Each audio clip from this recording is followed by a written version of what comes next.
ಹರೇ ಕೃಷ್ಣ. ಎಲ್ಲರಿಗೂ ನಮಸ್ಕಾರ ಹೇಳ್ತಾ, ಮೊನ್ನೆ ನಾವು ಕಾಲುವೆ ಹಳ್ಳಿಗೆ ಹೋಗಿದ್ವಿ. ಅಲ್ಲಿ ತಿಮ್ಮಕ್ಕ ಅನ್ನೋರು ತುಂಬ ಹೆರಿಗೆಗಳನ್ನ ಮಾಡಿಸಿದ್ದಾರೆ. ಅವ್ರು ಯಾವ ಥರ ಹೆರಿಗೆ ಮಾಡಿಸ್ತಿದ್ರು ಅಂದರೆ, ಹೆರಿಗೆ ನೋವು ಶುರುವಾದ ತಕ್ಷಣ ಹೋಗಿ ಅವರು ಅದೇ ಊರಲ್ಲಿ ಅವ್ರ ಮನೆಯಲ್ಲೇ ಉಳ್ಕೋತಾ ಇದ್ರು.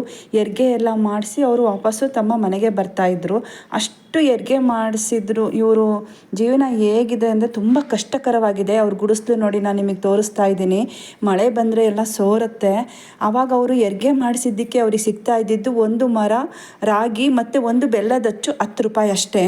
ಅವರು ಮಳೆ ಬಂದರೆ ಆ ಗುಡಿಸ್ಲು ಬಿದ್ದೋಗೋ ಪರಿಸ್ಥಿತಿಯಲ್ಲಿದೆ. ಇವ್ರನ್ನ ನಾವು ಈ ಥರ ಇವ್ರ ಪರಿಸ್ಥಿತಿ ಹೀಗಿದೆ ಅಂತ ಗೊತ್ತಾದ ಮೇಲೆ ನಾವು ಅವ್ರಿಗೆ ಹೋಗ್ಬಿಟ್ಟು ಅವರಿಗೆ ಕಿರಾಣಿ ಸಾಮಾನು ಮತ್ತು ಪಾತ್ರೆಗಳು ಮತ್ತು ಸ್ವಲ್ಪ ದುಡ್ಡುಗಳನ್ನ ಕೊಟ್ಟು ಬಂದ್ವಿ.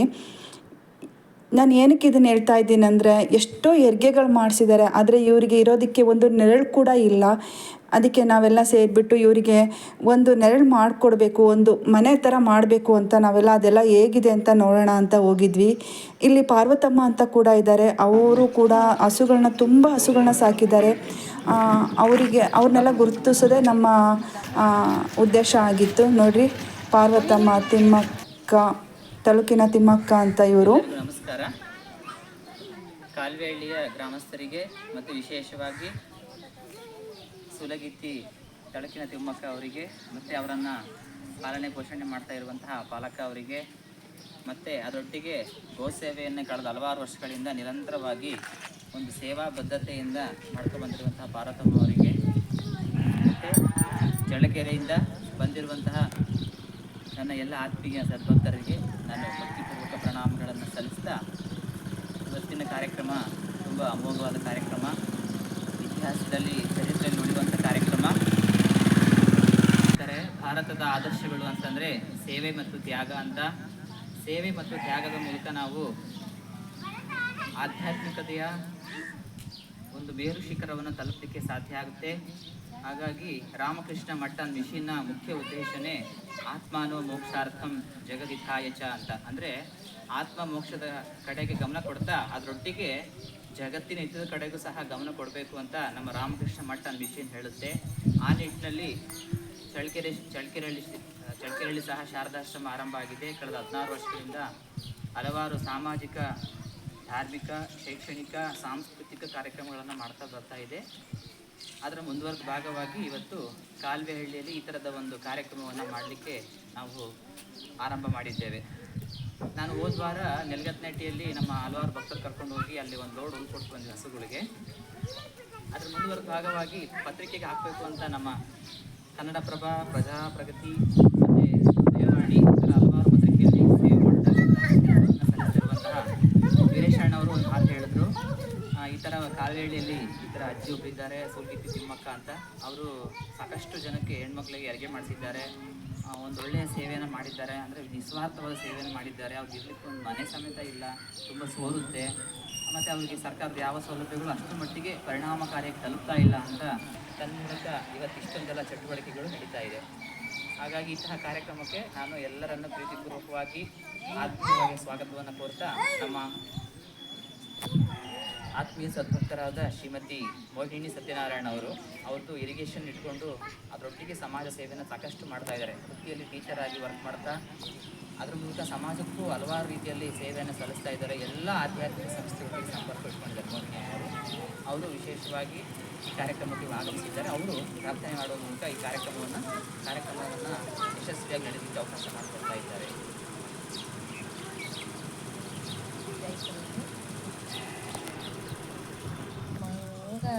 ಚರಣ ಗಜಾನನ ಗಜವದನ ಶುಭಾನನ ಮಂಗಳ ಚರಣ ಗಜಾನನ ಏಕದಂತಾಯ ವಕ್ರತುಂಡಾಯ ಏಕದಂತನಯ ಗಜಾನನ ಗೌರೀತನಯ ಗಜಾನನ ಮಂಗಳನನ ಗಜವದನ ಶುಭಾನನ ನಾಯಕ ಬುದ್ಧಿ ಪ್ರದಾಯಕ ವಿದ್ಯಾದಾಯಕ ಬುದ್ಧಿ ಪ್ರದಾಯಕ ಈಶ್ವರ ಗಜಾನನ ಮಂಗಳ ಶರಣ ಗಜಾನನ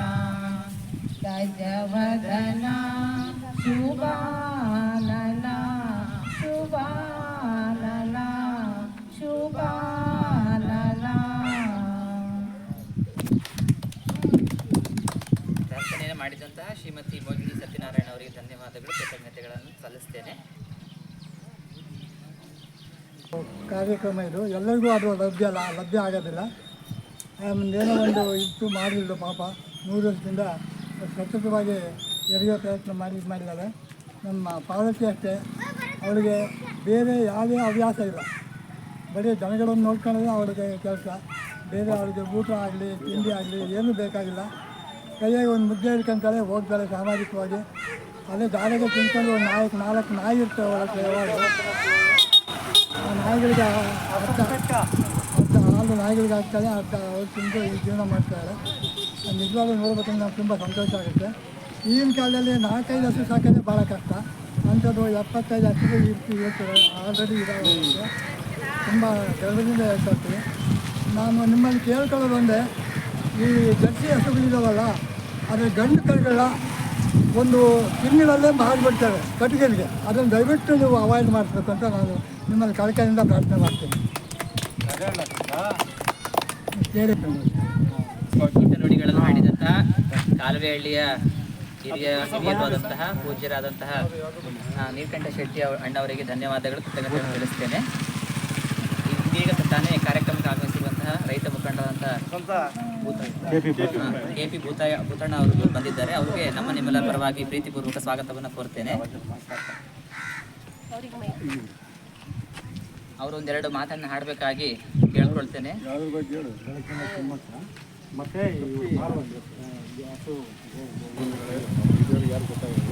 ಇಲ್ಲಿ ಒತ್ತಬೇಕು, ಈ ಬಟನ್ ಒತ್ತಬೇಕು. ಆಫ್ ಮಾಡ್ಬೇಕಂದ್ರೆ ಇದೆ ನೋಡ್ರಿ, ಈಗ ಆನ್ ಆಗಿದೆ. 2 ಚಿಕ್ಕಿ ಬರುತ್ತೆ. ನಮ್ಮ ಊರಿನ ಗ್ರಾಮದ ಮಹಿಳೆಯರು ಇಡೀ ಶಾಸಕಾಂಗದಲ್ಲಿ ವಿಧಾನಸೌಧದಲ್ಲಿ ಹಸುವನ್ನು ತಗೊಂಡ್ಬಂದರು. ಎಂತಹ ಒಂದು ಸಾಧನೆಯನ್ನು ಮಾಡಿದರು ಅಂತಂದರೆ, ಹೊಲಗಿನ ತಿಮ್ಮಕ್ಕವರು ಸುಮಾರು 20 ಮಾಡಲೇಬೇಕು. ಒಂದು ವಾರ ಆದರೂ ಹೆರಿಗೆ ಮಾಡಲೇಬೇಕು. ಹೆರಿಗೆ ಆಗ್ತಿದ್ರೆ ಆ ದೇವ್ರಿಗೆ ಕಾಯಿ ಕೊಡೋದು, ಈ ದೇವ್ರಿಗೆ ಕಾಯಿ ಕೊಡೋದು. ಸ್ವಾಮಿ ಹೆರಿಗೆ ಆಗಿಬಿಟ್ರೆ ನಿಮ್ಮ ಹೆಸರಿಡ್ತೀವಿ ಸ್ವಾಮಿ, ದೇವ್ರ ಹೆಸರು ಅಂತ ಒಂದು ಕಷ್ಟದಲ್ಲಿ ಹೆರಿಗೆ ಮಾಡತಕ್ಕಂಥ ಒಂದು ಜವಾಬ್ದಾರಿ. ಈಗೆಲ್ಲ ಆಪ್ರೇಷನ್ ಮಾಡ್ತಾರೆ, ಸಿಜರನ್ನು ಆಗಿಬಿಟ್ಬಿಟ್ಟು ತಕ್ಷಣ ಮಗು ತೆಗಿತಾರೆ. ಆಗ ತಂಗಿದ್ರೆ 9 ತಿಂಗಳು 9 ಮಾಸ ತುಂಬಿದ ಮೇಲೆ ಆ ಹೆರಿಗೆ ನಾವು ಕಾಣಿಸ್ಕೊಂಡ ಮೇಲೆ ಸುಲಿಗೆ ತುಡ್ಕೊಂಬಂದು ರಾತ್ರಿ ಆಗಲು ಅದನ್ನು ಶ್ರಮಪಟ್ಟು ತಿಮ್ಮಕ್ಕನವರು ಅದನ್ನು ಹೆರಿಗೆ ಮಾಡಿಸಿದೆ. ಅವಾಗ ಸುಲಿಗಿಚ್ಚೆ ಅಂತ ಯಾಕೆ ಒಂದು ಇದು ಬಾರಿಸ್ತಿದ್ರು, ಒಂದು ಟೊಮೆಟೊ ಬಾರಿಸ್ತಿದ್ರು, ತಂಬಾಣೆ ಅಂತದ್ದು ಹೆಂಚಿನ ಗಂಗಳ ಬಾರಿಸ್ತಿದ್ರು. ಅದೇ ರೀತಿಯಾಗಿ ಗಂಗಮ್ಮ ಅಂತಕ್ಕಂಥ ಒಬ್ಬ ಬಾಲಕಿ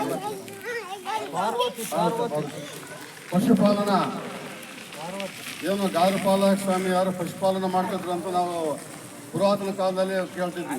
ಯಾವುದೋ ಒಂದು ದೇವರು ಪಾಲಕ ಸ್ವಾಮಿ ಪುರಾತನ ಕಾಲದಲ್ಲಿ ದೇವರ ಹತ್ರಗಳನ್ನು ಪಶುಪಾಲನೆ ಮಾಡ್ತಿದ್ರು. ಎಲ್ಲೋ ಒಂದು ಕಡೆ ಗುಡ್ಡದ ಮಕ್ಕಳಲ್ಲಿ ಒಂದು ದೊಡ್ಡ ಹಾಕೊಂಡು ಅಲ್ಲಿ ಆ ಗೋಡನ್ನು ಸಂರಕ್ಷಣೆ ಮಾಡ್ತಕ್ಕಂಥ ಒಂದು ಇತಿಹಾಸವನ್ನು ನಾವು ನೋಡಿದ್ವಿ. ಆದರೆ ಇವತ್ತು ನಮ್ಮ ಗ್ರಾಮದಲ್ಲಿ ಪಾರ್ವತಿ ಅಂತಕ್ಕಂಥ ಒಬ್ಬ ಬಾಲಕಿ ಸುಮಾರು 100ಕ್ಕಿಂತ ಹೆಚ್ಚು ಪಶುಗಳು ಮತ್ತು ಹೊರಗಿಡೋದು.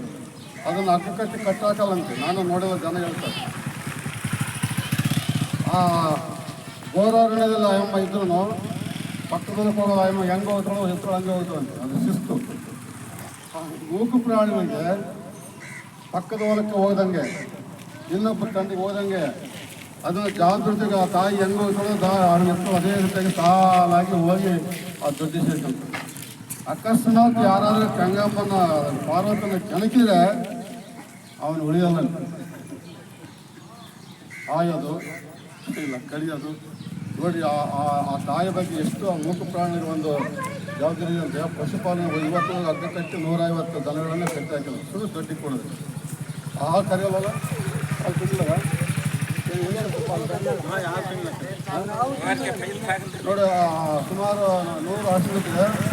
ಆ ಕರುಗಳನ್ನು ಈಗ ಹೆರಿಗಾದರೆ ಆ ಕರುಳಿನ ಹಾಲು ಕೊಡಬೇಕು. ಆ ತಾಯಿ ಹಾಲು ಕರೆದ್ರೆ ಸುಮಾರಾಗಿ ಒಂದು ದಿನಕ್ಕೆ 10,000 ರೂಪಾಯಿ ಹಾಲನ್ನು ಮಾರುವುದು ಒಂದು ದಿನಕ್ಕೆ. ನೋಡಿ, ಹಾಲು ಕರಿಯೋದಂತೆ ಮೊಸರು ಇಲ್ಲ ಏನಿಲ್ಲ ಅಂತಂದರೆ ಕಾಫಿಗೆ ಬೇಕರಿಯಿಂದ ತಂದು ಬೇಕರಿಂದ ಕುಡಿಯೋದು ಅಂತಂದರೆ ಆ ತಾಯಿಗೆ ಆ ಮೂಕಪಾಲು ಎಷ್ಟು ಅಕಸ್ಮಾತ್ ಏನಾದರೂ ಪಾರ್ವತಿ ಸತ್ತಂದರೆ ಆ ಜನಗಳು ಆಯಮ್ಮನ್ನ ಶವ ಸಂಸ್ಕಾರ ಮಾಡಿ ಕೊಡ್ತಾನೆ ಇರಬೇಕು.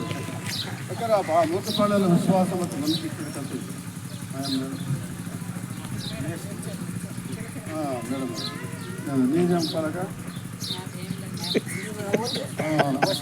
ಆಮೇಲೆ ಆಯಮ್ಮನ ಮೊಮ್ಮಗಳಾಗಿರ್ತಕ್ಕಂಥ ಪಾಲಕ ಆ ತಿಮ್ಮಕ್ಕನನ್ನು ಪೋಷಣೆ ಮಾಡ್ತಕ್ಕಂಥ ಒಂದು ಜವಾಬ್ದಾರಿ ಹೊತ್ತಿದ್ದಾರೆ.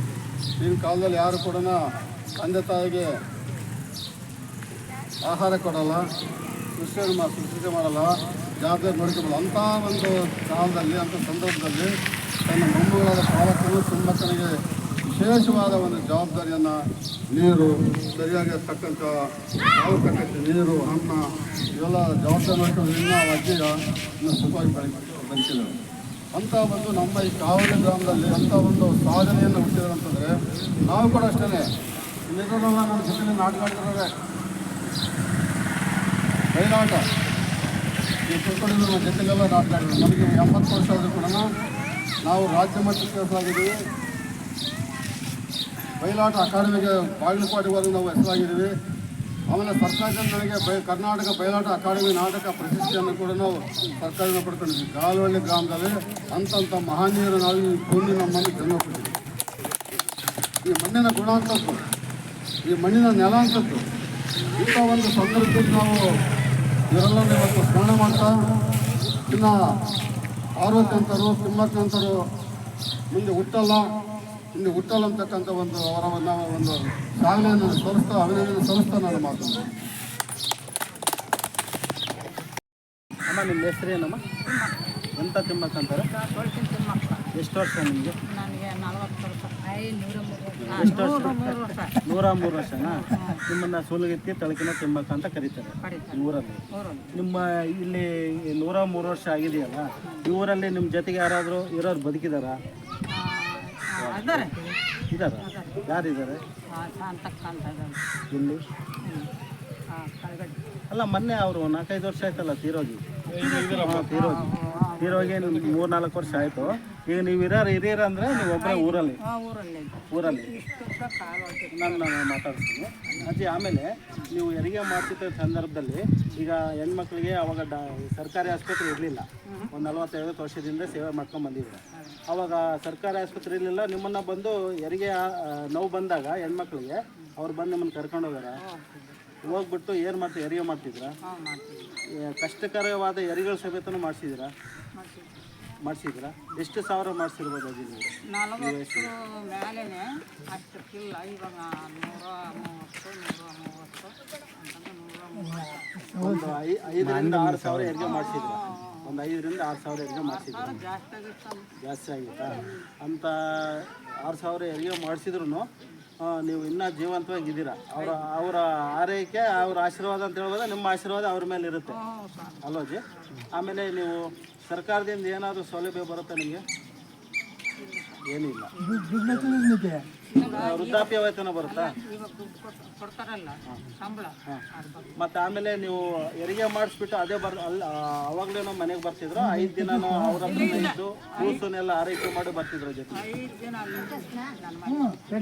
ಅವ್ರಿಗೆಲ್ಲ ಕೂಸಿಗೆ ಸ್ನಾನ ಮಾಡಿಸಿ ಆರೈಕೆ ಮಾಡಿಸಿ ಅವ್ರನ್ನೆಲ್ಲ ಬಿಟ್ಟು ಹಾಲು ಕುಡಿಸಿ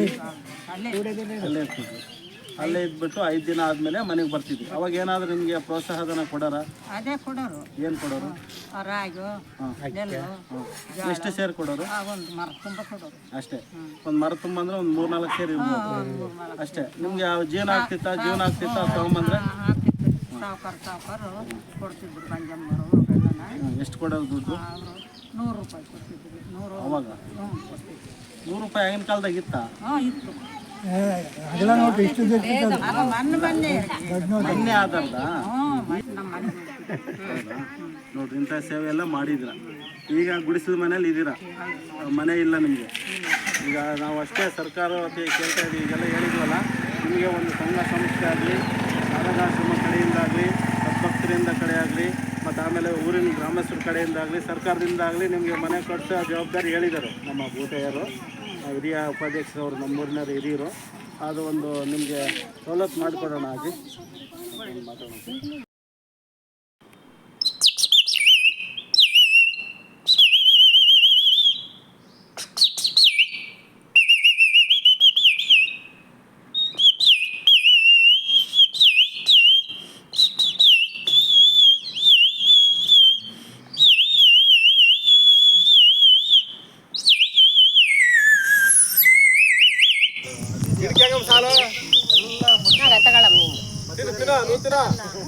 ಪಾರ್ವತಮ್ಮ ಕೂಡ ತುಂಬ ಹಸುಗಳನ್ನ ಸಾಕಿದ್ದಾರೆ. ಅವರು ಅದ್ರ ಹಾಲು ಕೂಡ ಅವರು ಮಾರೋದಿಲ್ಲ, ಅವರೇ ಹಾಲು ತೊಗೊಂಡು ಕಾಫಿ ಟೀ ಮಾಡ್ಕೋತಾರೆ. ಅದು ಹಾಲು ಏನಿದ್ರು ಕರು ಮಾತ್ರ ತಗೋಬೇಕು ಅನ್ನೋ ಅವ್ರ ಉದ್ದೇಶ. ನಿಜವಾಗ್ಲೂ ಇವರ ತ್ಯಾಗ ಎಲ್ಲ ನೋಡಿದ್ರೆ ತುಂಬ ಖುಷಿ ಆಗುತ್ತೆ. ಆ ಹಸುಗಳಿಗೆ ನಾವೆಲ್ಲ ಹುಲ್ಲೆಲ್ಲ ಕೊಟ್ಟು ಕೂಡ ಬಂದ್ವಿ.